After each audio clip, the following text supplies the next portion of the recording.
Chrétiens audacieux, un podcast proposé par Portes Ouvertes. Bonjour chers auditeurs, heureuse de vous retrouver et bonjour Aline. Bonjour, c'est toujours une joie d'être avec toi Rebecca et avec vous chers auditeurs et auditrices. Dans l'épisode d'aujourd'hui, on reçoit une invitée spéciale, Betty, qui a participé récemment à un séminaire international avec des chrétiens du Moyen-Orient et d'Afrique du Nord. Elle va nous partager ce qu'elle y a vécu. Alors bonjour Betty. Bonjour Rebecca, bonjour Aline, ça me fait trop plaisir d'être avec vous aujourd'hui. De même, franchement, c'est toujours une joie de t'avoir Betty. Merci d'être là dans ce podcast. Et avant qu'on entre dans le vif du sujet, peux-tu nous dire en quelques mots qui tu es et comment tu t'es retrouvée à participer à ce séminaire? Alors, je m'appelle Betty, j'ai 27 ans et je suis titulaire d'un bachelor en relations internationales en majeur droit. Et ce qui fait que je me suis retrouvée dans le séminaire, c'est que lors de mes années d'études à l'université, j'ai fait beaucoup d'associatifs et je faisais partie d'Amnesty International au sein de l'Uni de Genève. Et donc, lors de mon mandat au sein de l'association, j'ai fait pas mal de projets, dont un événement autour de la persécution des chrétiens. Et pour ce faire, j'ai contacté Portes Ouvertes, qui sont venus intervenir à l'Université de Genève pendant 3 jours. Et c'est comme ça que j'ai créé un lien avec Portes Ouvertes et que je me suis retrouvée après invitée à participer à ce séminaire avec des chrétiens persécutés de la région du MENA, donc d'Afrique du Nord et du Moyen-Orient. Alors c'est un séminaire qui s'est tenu quelque part en Europe, on ne va pas en dire plus, mais c'était une conférence qui réunissait, alors comme on a dit, des chrétiens du Moyen-Orient et d'Afrique du Nord, parce que c'est une région où ils sont très minoritaires et puis où ils sont persécutés. Alors, quel était le but, autre que le petit portrait que je viens de dresser? Pourquoi est-ce qu'on les réunit? Et puis, quel était l'objectif de cette rencontre? L'objectif de cette rencontre, c'était de rencontrer justement ces chrétiens pour pouvoir en apprendre plus sur leur pays et comment plaidoyer pour leur cause. Donc, l'événement s'articulait pas mal autour du droit des convertis. Donc, comment est-ce que les convertis sont approchés dans leur pays de la région du Moyen-Orient et d'Afrique du Nord.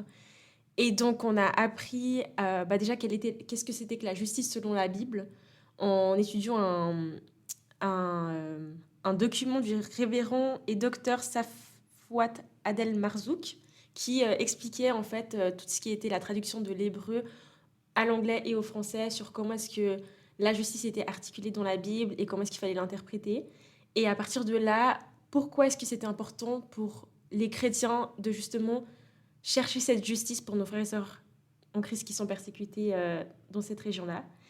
Et donc, on a appris comment plaidoyer, comment utiliser notre voix pour eux, comment utiliser nos réseaux sociaux.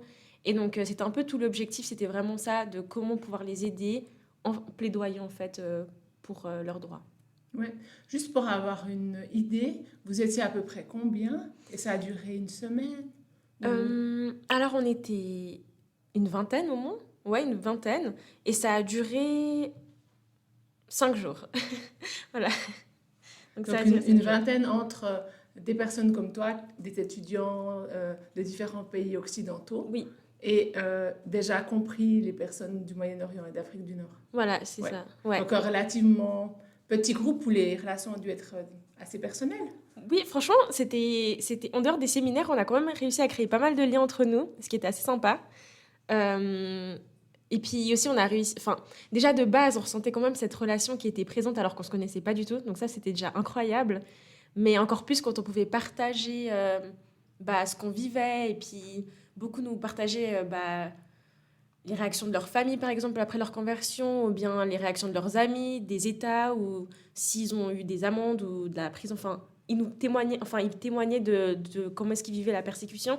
Et ça nous permettait d'être là les uns pour les autres, de prier les uns pour les autres. Et c'était assez sympa. Et donc, les relations étaient assez fortes. Et encore maintenant, on est pas mal en contact avec pas mal d'entre eux. Donc ça, c'est assez cool aussi. Donc, 1 an après, vous êtes encore en contact. C'est beau. Ouais. Ça montre que vous avez eu des liens forts, malgré la différence de culture, malgré la différence de langue. C'est tellement beau de voir cette unité en Christ qui peut y avoir. Et qu'est-ce que tu as entendu ou appris qui t'a particulièrement touché?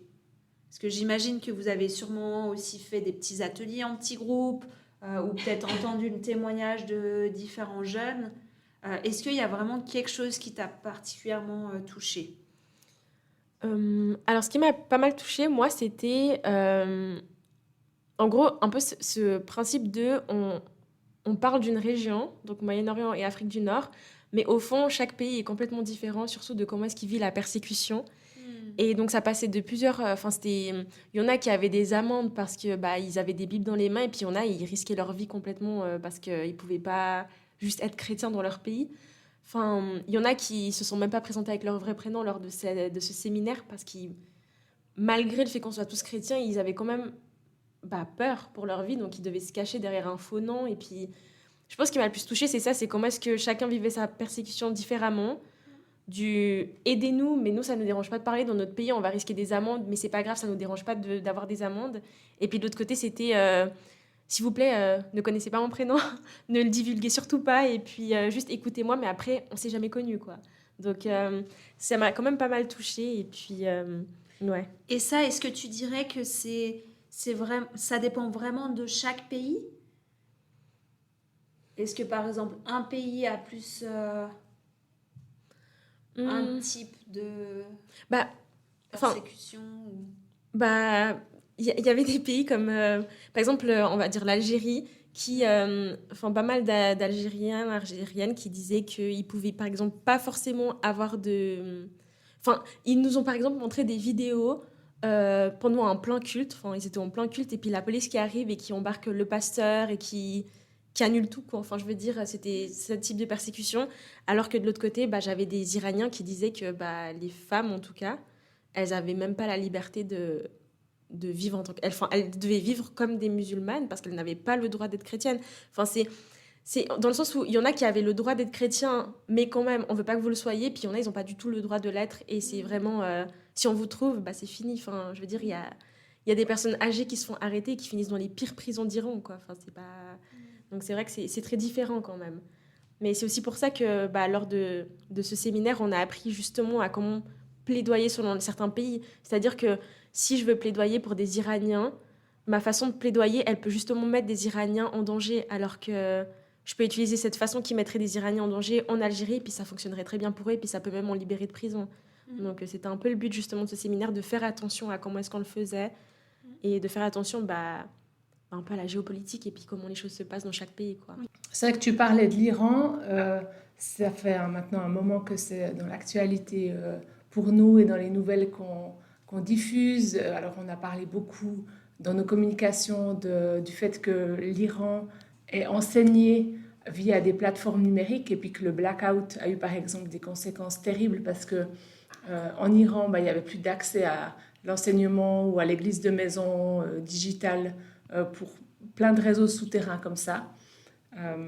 C'est vrai que c'est un pays en tout cas qui résonne particulièrement aussi aujourd'hui avec l'actualité. Beaucoup d'arrestations, beaucoup de détentions et des longues peines de prison qui continuent d'être données malgré la guerre et malgré la situation actuelle. Et une question que moi j'aurais, c'est de savoir, mais comment est-ce que l'Église, avec un grand E majuscule, peut soutenir ses frères et sœurs? Qu'est-ce qui a été mis sur la table à ce moment-là, pendant ce séminaire, ces conférences? Est-ce que vous avez un peu questionné et réfléchi là-dessus? Est-ce que tu peux nous en dire un peu plus? Ouais. Alors, au-delà de ce que je disais, d'utiliser nos voix pour eux auprès de nos États, où on a plus de liberté ou des choses comme ça, il y avait ce côté où on nous demandait qu'on puisse prier pour eux dans nos églises et, si possible, leur envoyer la parole de Dieu, enfin juste la Bible, quoi. Parce que beaucoup n'y ont pas du tout accès. Soit on les leur confie, soit on les brûle. Enfin, je veux dire, c'est pas facile pour eux d'avoir une Bible à portée de main. Et donc, c'est vrai que, ouais, ils nous ont pas mal demandé que l'Église, avec un grand E, prie pour eux, leur donne accès à la parole de Dieu et aussi que on ne les oublie pas. Parce que c'est vrai que souvent, cette partie du monde qui est, qui est le Moyen-Orient et l'Afrique du Nord, beaucoup vont, c'est pas qu'ils vont l'ignorer, mais ne vont pas vraiment faire attention à ce qui s'y passe parce que on va pas forcément parler de la persécution des chrétiens là-bas dans les infos en général. On va plutôt parler juste des différents régimes politiques qui sont là-bas. Et donc, c'est vrai que beaucoup se sont oubliés et nous disent ne nous oubliez pas parce qu'ils ont l'impression qu'on les oublie. Ils ont l'impression que on ne parle pas du tout d'eux, qu'on ne les connaît pas, quoi. Donc, c'est vrai que les actions de l'Église avec un grand E, ce serait donc prier pour eux, leur donner des Bibles ou leur donner accès en tout cas à la parole de Dieu d'une façon ou d'une autre et de ne pas les oublier. Donc vraiment, dans une main la Bible, dans l'autre la prière. Et c'est vrai que c'est deux de nos valeurs fondamentales à portes ouvertes. Donc on en a plusieurs, hein, mais de vraiment... on dit d'être des gens de prière parce qu'on croit vraiment à la puissance de la prière parce que derrière la prière, il y a un Dieu qui nous entend et qui agit. Donc, qu'on puisse vraiment les garder dans nos pensées, mais aussi dans nos prières. Et la Bible, clairement, c'est la parole de Dieu. Et ils ont besoin de pouvoir se nourrir de cette parole de Dieu comme nous, on a cette chance de pouvoir se nourrir de sa parole ici. Et il me semble que, parce qu'on a pu discuter un peu de ça il y a quelques temps, mais il me semble qu'ils ont aussi des manières très créatives de garder la parole de Dieu, de la conserver, ou des morceaux en tout cas. Est-ce que tu pourrais nous partager une de ces manières créatives? J'ai justement, en discutant avec certaines femmes, elles nous ont dit qu'il y avait plusieurs façons de leur donner justement cet accès-là. Et on pouvait le faire, par exemple, en brodant certaines parties de la parole de Dieu sur des serviettes ou autres, parce que ce serait plus facile pour eux de le cacher et aussi de l'avoir sur eux sans qu'on doute que ce soit chrétien ou bien juste que ça concerne Jésus, quoi. Ça a été un sujet de conversation c'est un sujet de préoccupation, cacher la Bible. Ouais. C'est... Comment tu as eu quelques informations par rapport à comment on gère ça quand on est un chrétien au Moyen-Orient ou en Afrique du Nord? C'est vrai qu'ils n'ont pas trop parlé de comment est-ce qu'ils cachaient leur Bible, mais j'ai pas l'impression qu'ils la cachent vraiment. J'ai l'impression qu'ils sont quand même, ils sont assez courageux, donc ils n'ont pas forcément peur de brandir leur Bible. C'est juste que ils se la font confisquer assez rapidement. Donc ils parlaient pas vraiment de la cacher, mais plus de comment la remplacer sans la perdre. C'était plutôt ça, je pense, ouais. Parce que nous, on parle souvent du fait de télécharger et enlever sur son téléphone. Ouais. De manière assez répétitive, parce qu'il y a beaucoup de contrôle sur le smartphone et tout ça. Mais ça veut dire qu'il y a aussi des Bibles physiques, beaucoup, qui sont utilisées au Moyen-Orient, toujours, même par les jeunes. Oui. Ouais. Et oui, clairement, donc moi j'ai eu l'occasion avec le voyage jeune d'aller quelque part en Afrique du Nord ou au Moyen-Orient. Et un des pasteurs nous expliquait que c'est précieux d'avoir des Bibles papier parce que dans ce pays, oui, ils peuvent télécharger la Bible, mais ces Bibles papier, ça permet à la fois de pouvoir les donner dans le cadre de l'évangélisation, mais aussi ça permet de pouvoir donner un exemplaire lors d'un baptême. Quand quelqu'un vraiment se fait baptiser, symboliquement, ils aiment lui donner cette Bible en papier que la personne pourra garder et se nourrir pendant, on espère, des années. Donc, ouais. Dont l'importance d'avoir du papier, pas que du numérique. Alors, j'aimerais encore te poser la question, Betty. Est-ce que pendant ce séminaire, tu as l'impression que tu as appris des choses ou que tu as vécu une forme de transformation dans un aspect de ta façon de penser? Alors, je pense que oui, parce qu'au-delà des apprentissages pratiques, on va dire du forum, il y a quand même eu un moment fort sur le plan spirituel. Parce qu'on a pas mal étudié quand même la justice divine, comme je vous l'ai mentionné plus tôt, par rapport à justement cette traduction qui est donnée dans les Bibles et autres. Et c'est vrai que ça m'a fait quand même réfléchir par rapport à mon rôle en tant que chrétienne sur comment est-ce que je peux servir mes frères et sœurs persécutés. Et aussi, qu'une persécution existe réellement. Donc, c'est vraiment quelque chose qui m'a... Enfin, on le sait, mais le voir de nos propres yeux, apprendre à connaître ces personnes, être ami avec des chrétiens persécutés, ça change complètement ma vision de la persécution au final. Et je pense que cette prise de conscience, elle a quand même provoqué un changement en moi qui m'encourage en fait dans cette lutte un peu... Enfin, lutte, c'est un grand mot, mais oui, quand même, une lutte contre la persécution des chrétiens. Et, et que c'est plus qu'une action ponctuelle, c'est une action à travers la prière, c'est un engagement continu au final pour eux.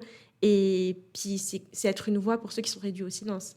Donc, ça a quand même changé ça chez moi, c'est que ça a fait que je me suis dit, mais j'ai tellement un privilège en tant que chrétienne de pouvoir louer comme je veux, de pouvoir vivre ma vie, de pouvoir parler de Jésus à tous mes amis, alors qu'en face de moi, j'avais des personnes que je considère comme des amis, des frères et sœurs en Christ qui, eux, devaient le cacher à leurs parents, qui risquaient leur vie rien qu'en ayant donné leur vie à Jésus.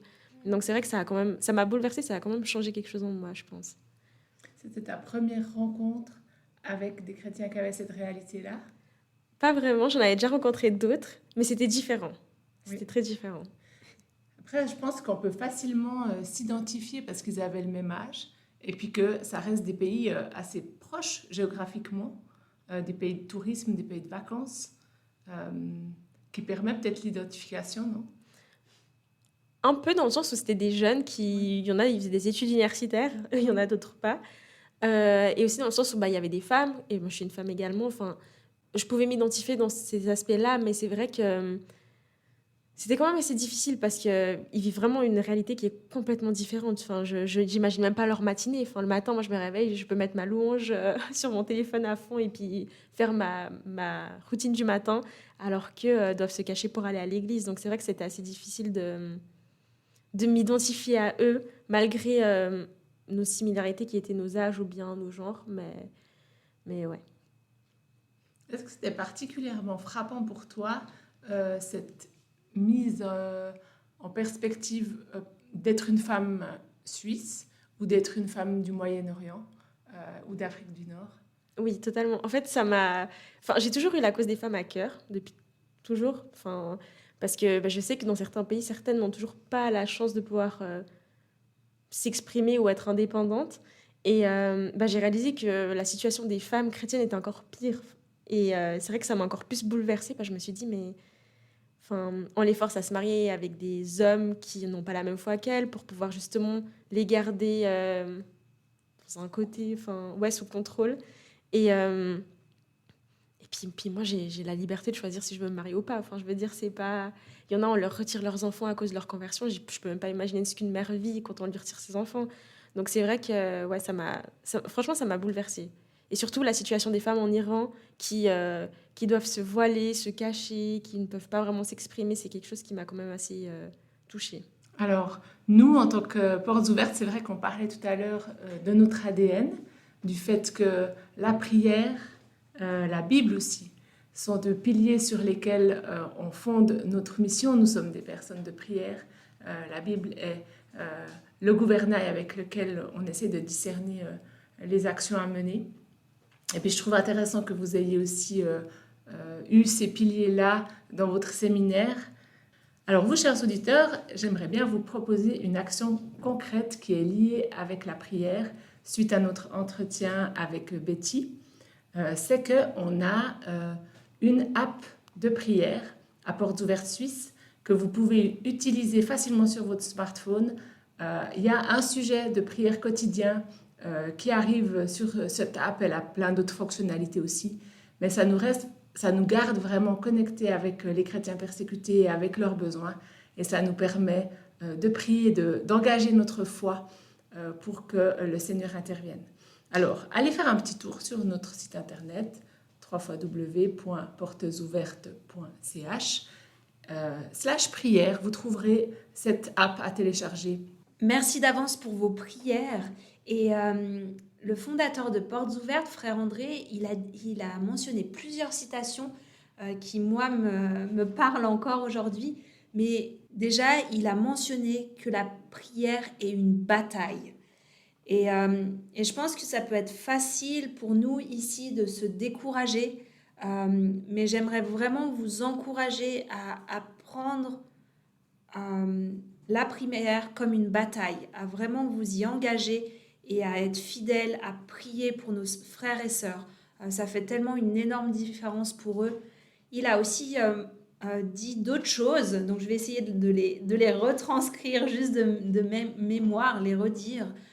Une de ses autres citations, c'est si nous réalisions vraiment la puissance de la prière, nous serions à genoux 100 fois par jour. Est-ce que toi, là, qui nous écoutes, tu réalises la puissance de la prière, la puissance du Dieu, de notre Dieu qui est derrière la prière? Donc je la redis encore une fois, si nous réalisions la puissance de la prière, nous serions à genoux 100 fois par jour. Et une autre chose qu'il avait mentionnée que je trouve aussi très parlante, c'est que nos prières, elles peuvent vraiment changer le monde. Et donc voilà, mon encouragement, c'est que tu puisses vraiment prier pour nos frères et sœurs afin que le monde soit changé par tes prières, par nos prières. Et puis moi, j'avais une information à vous partager aussi, c'est que le 29 août, lors de la journée annuelle de portes ouvertes à Yverdon, le thème, c'est le Moyen-Orient.